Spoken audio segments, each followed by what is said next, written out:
Magandang umaga po sa inyong lahat. Nandito po tayo ngayon sa ABC. Magbibigay lang po ng update tayo sa mga Poecilotheria metallica communal enclosure. Para sa mga hindi pa nakakapag-subscribe at nakakapag-like and follow, gawin nyo na po. Kung makikita nyo, naglagay po tayo ng mga bagong halaman.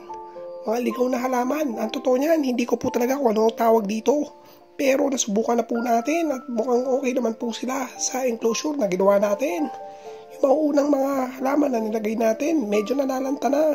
Hindi ko lang din alam kung bakit, pero tinanim ko naman at nilagyan ko naman ng mga tubig. Pero ngayon, etong nakikita ko, medyo tumutubo siya. At ito namang mga halaman na to na vines, parang namamatay na pero buhay pa naman kahit paano. Hindi ko lang alam kung kakayanin pa ba niya. At itong mga tarantula natin, sinubukan natin pakainin. Pero sa ngayon, mukhang wala silang trip. Hindi nila trip na kumain. Nakalipas na ang 2 linggo nang binuo natin ang bioactive enclosure. Excuse me po!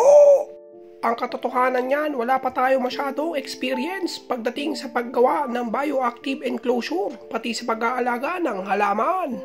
Kaya naman, kung meron kayo mga maisasuggest para makatulong sa paggagawa natin ng bioactive enclosure para mas maging maganda ang pagtubo ng halaman at paglaki ng ating mga alaga, welcome kayong mag-comment sa comment section down below sa video na pinapanood nyo ngayon. At dito na po nagtatapos ang ating video. Pero marami pa tayong video na pwede nyo panoorin ng 24 oras dahil hindi natutulog ang mga tagapag-alaga. Salamat po!